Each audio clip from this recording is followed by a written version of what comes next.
Bonjour à tout le monde et soyez les bienvenus sur la chaîne de l'immigrant. Je suis Eric Haïté, je suis consultant pour immigrants et conseiller en finances personnelles. J'ai pour les 15 dernières années aidé beaucoup de gens à s'installer aux États-Unis et non seulement s'installer, mais surtout à y réussir. Nous traversons actuellement la période des taxes aux États-Unis, la période de déclaration d'impôts, mais je prends le temps de venir ici pour parler des sujets touchant donc les immigrants dans beaucoup de domaines. Il y a de cela 2 jours, j'ai commencé par parler de ce système de taxes qui permet de déclarer les impôts aux États-Unis pour toute personne qui y travaille ou pour tout Américain qui a eu un revenu de l'extérieur des États-Unis. Je vais continuer dans cette lancée aujourd'hui et parler un peu plus en détail de ce qu'on appelle la fiche W4 ou bien la fiche W4 qui permet à quelqu'un de dire au gouvernement sa situation de famille en vue que ce dernier puisse prélever assez d'argent pour couvrir ce que cette personne doit payer en impôts. Et cette fiche détermine d'une certaine manière aussi si quelqu'un va recevoir un refund et si oui, combien, ou bien payer encore à l'ensemble et si oui, combien. Je vais présenter tout à l'heure sur l'écran 3 fiches dont on va parler. Je parle d'abord de la fiche W4 qui, comme je viens de décrire, permet au gouvernement de savoir combien déduire donc du revenu de quelqu'un au cours de l'année. Et ensuite, on va comparer 2 W2, c'est-à-dire l'état des revenus de 2 personnes et voir pourquoi est-ce qu'il y a une telle différence. Tout à l'heure, on y va. Alors, chers amis, ce que vous êtes en train de voir à l'écran, c'est ce qu'on appelle la fiche W4. C'est une fiche à remplir pour dire au gouvernement la situation de votre famille au cours de l'année ou bien à peu près quelle sera la situation de votre famille. Alors, je m'explique un peu. Alors, quelqu'un qui vient ici, qui coche la case, vous allez voir la case là en haut, la case single par exemple, après avoir rempli son nom, prénom et tout le reste en haut avec le social, est en train de dire d'une certaine façon au gouvernement que son revenu va couvrir cette personne seule, c'est-à-dire le revenu de la personne va la couvrir seule. Single, vous allez voir aussi à côté Married Filing Separately. C'est la même chose, c'est-à-dire que le revenu est supposé couvrir cette personne. Alors, le signal que ça donne au gouvernement, c'est que cette personne n'a pas besoin enfin, je ne dirais pas n'a pas besoin, mais n'a pas beaucoup de charges, voilà. Donc, ils vont prélever un peu plus de taxes qu'une personne qui dit, par exemple, que j'aide beaucoup de gens, j'ai beaucoup de bouche à nourrir. Par exemple, le cas de Head of Household. Ça veut dire, il y a des personnes à charge. Alors, si quelqu'un qui est Head of Household et quelqu'un qui est single gagne le même salaire, alors, sur la base de cette information, on peut déjà imaginer qu'une personne qui a coché single va avoir plus de taxes prélevées qu'une personne qui a coché Head of Household. Alors, entre les deux, il y a le fait de cocher, par exemple, Married Filing Jointly. Ce que cela veut dire, c'est que le revenu est supposé couvrir 2 personnes. Voilà un peu ce que ça veut dire. Alors, bien sûr, ces 2 personnes peuvent aussi avoir des bouches à nourrir, mais à la base, c'est 2 personnes. Alors, évidemment, quand vous comparez un revenu qui va couvrir 2 personnes à un revenu qui va couvrir 1 personne, on se dit que dans le cas de 2 personnes, il y a beaucoup plus de charges. Donc, on va déduire moins. Mais attention, il y a quelque chose que beaucoup de gens ne comprennent pas ici. C'est que si, par exemple, nous avons un couple et que le mari travaille, la femme aussi travaille. Alors, les deux vont cocher, par exemple, Married Filing Jointly. Alors, ils sont en train de dire au gouvernement que leur revenu à chacun des deux va couvrir l'entière famille. Ce qui fait que le gouvernement ne va pas déduire beaucoup. Mais à la fin, lorsqu'ils mettent les 2 revenus ensemble, cela devient beaucoup. Et ils peuvent se retrouver dans une situation où ils doivent, par exemple, payer parce que disant que le revenu de chacun allait couvrir toute la famille, et maintenant, ça devient le revenu ensemble des deux qui va couvrir cette famille-là. Donc, voilà un peu à la base ce qu'il faut comprendre. Alors, si par exemple, quelqu'un veut beaucoup d'argent, cette personne, supposons que c'est une personne qui a des gens à charge. Cette personne peut, par exemple, cocher single et pendant la période de tasse, maintenant dire que elle est head of household. Évidemment, pour être head of household, il faut avoir des personnes à charge.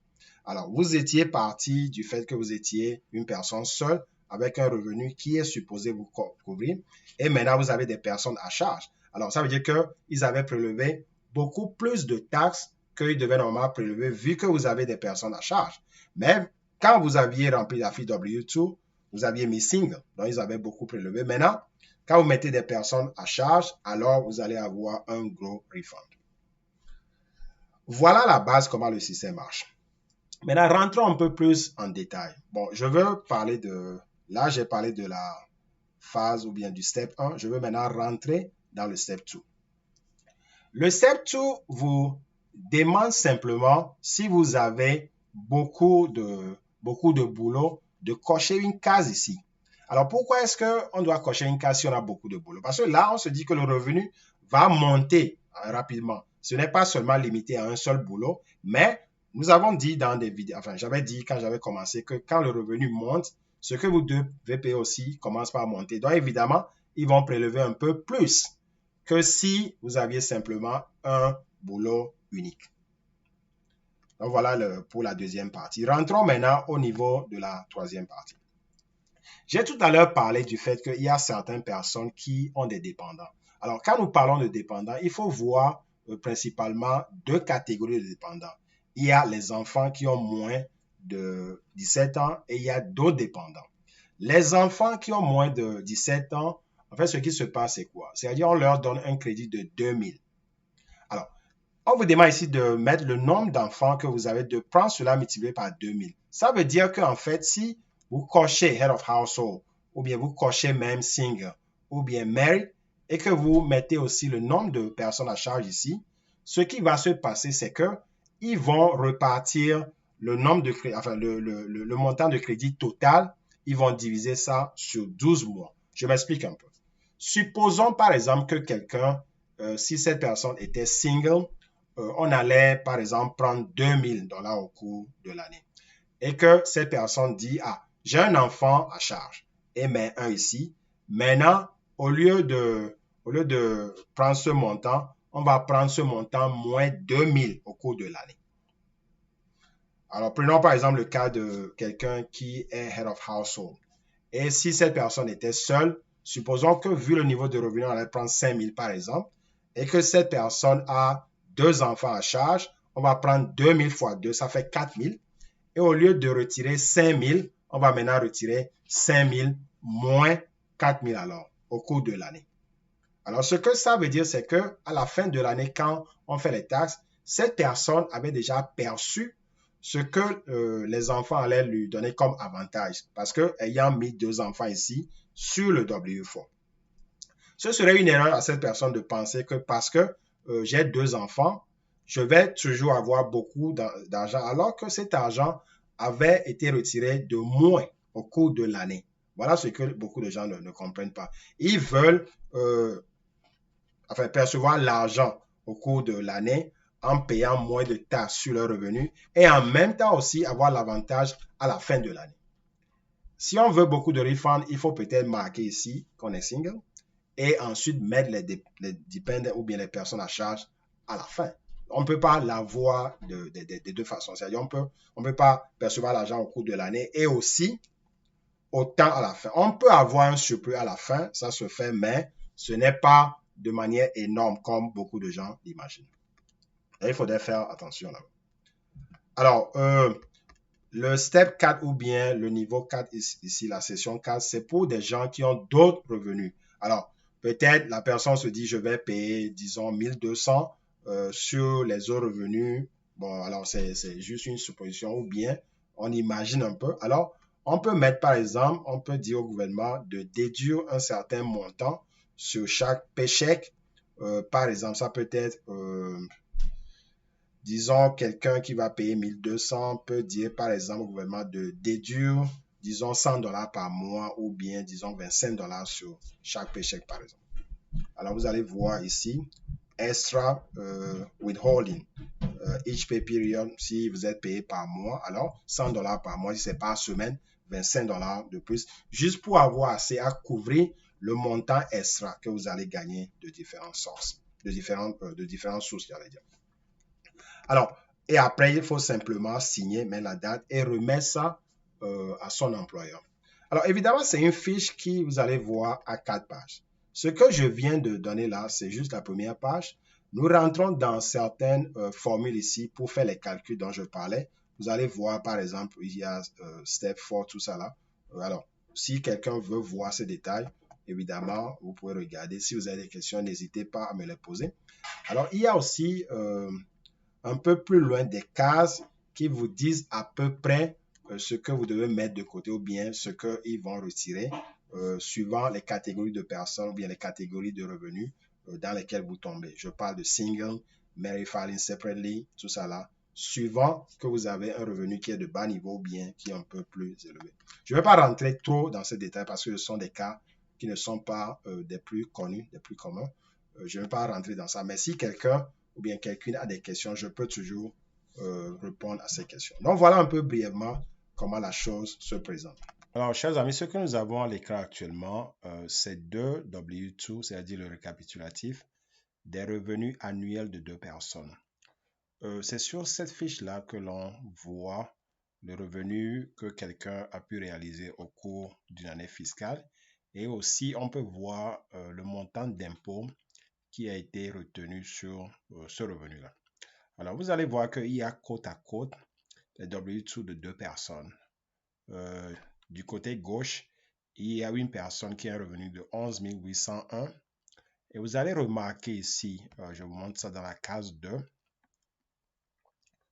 Federal Income Tax Withheld. C'est-à-dire, ça c'est le prélèvement d'impôt fait sur ce revenu-là. Alors, c'est la même chose aussi à droite avec un revenu de 5 154,03. Donc, il y a eu, vous allez voir ici qu'il y a eu les taxes de 225. Alors, on se demande comment se fait-il que une personne a un revenu qui est pratiquement un peu légèrement au-delà de 2 fois le montant qui se trouve à droite. Mais là, on voit que l'impôt est de 0. Il n'y a rien qui a été prélevé, alors que au niveau du côté droit, il y a eu des impôts de 225. On peut déjà imaginer que la personne qui est à droite, qui est à gauche, a dû mettre dans une situation qui bloque quelque part le paiement d'impôt. C'est-à-dire que c'est soit une personne qui a mis qu'elle avait des personnes à charge, ou bien une personne qui a mis que le revenu était pour supporter deux personnes, par exemple. Alors que là, à droite, on peut savoir que ça, c'est une personne qui a dû mettre single, ou bien suivant une ancienne formule aussi, avait sûrement mis 0. C'est-à-dire que là, c'est quelqu'un qui est à la charge d'une autre personne. Évidemment, une telle personne n'a pas besoin d'argent, suivant ce que le gouvernement suppose, c'est-à-dire que cette personne n'a pas beaucoup de charges, mais au contraire est à la charge de quelqu'un d'autre. Donc voilà, ça c'est une ancienne formule qu'on utilisait où on mettait 0. Je ne suis pas rentré dans ça quand je parlais de la nouvelle fiche parce que la nouvelle fiche n'a pas une place spécifiquement pour ça. Il y a une manière de le faire, mais ça c'est un peu en dehors de cette vidéo aussi. Alors, voici un peu ce que cela peut créer lorsque on choisit des singles, married, filing, jointly, head of household, etc. Vous allez voir que de façon croissante, c'est-à-dire partant de single et allant en bas, on risque d'avoir de moins en moins de déductions, suivant de taxes prélevées, j'allais dire, suivant ce que l'on a choisi comme formule. Donc voilà brièvement comment le W4 marche et comment est-ce que cela peut se refléter sur le W2 que vous avez actuellement à l'écran. Donc je vais m'arrêter ici pour aujourd'hui. C'est un peu cela une explication assez succincte, mais en même temps assez directe sur la façon de comprendre comment est-ce que le système marche. Donc retenons à la base que le système part de ce principe qu'une personne qui a beaucoup de charges ne doit pas contribuer d'une façon aussi élevée qu'une personne qui n'a pas beaucoup de charges. Ce qui fait que les singles ont tendance à payer beaucoup plus en impôts ou bien reçoivent moins de refund que des gens qui ont beaucoup de charges. Alors, prochainement, nous allons rentrer dans le calcul même et je vais parler aussi d'autres choses en tant que des déductions pour arriver à ce qu'on appelle le revenu taxable et aussi comment est-ce que le montant à payer se calcule et ensuite comment est-ce que les crédits aussi marchent. Voilà ce que je vais aborder prochainement. Donc, merci d'avoir été à l'écoute et à bientôt. Bye bye. Merci de m'avoir suivi, chers amis. Comme on vient de le voir, chaque personne qui travaille aux États-Unis et qui doit déclarer ses taxes pour l'année qui vient de s'écouler a un certain contrôle sur combien cette personne va recevoir ou bien même si cette personne doit payer de l'argent à l'ensemble. Alors, tout cela dépend de comment la fiche W4 a été remplie et aussi de la taille de la famille de la personne concernée. Alors, bien sûr, on doit comparer ce qui a été déclaré sur la fiche W4 et ce que l'on présente en réalité pendant que l'on est en train de faire cette taxe après que l'année fiscale se soit écoulée. Donc, voilà brièvement de quoi il s'agissait aujourd'hui. Merci d'avoir été avec moi. Si vous avez des questions, n'hésitez pas. Je vais toujours répondre à toutes les questions que vous poserez sur cette plateforme. Merci beaucoup et que Dieu nous garde. À bientôt.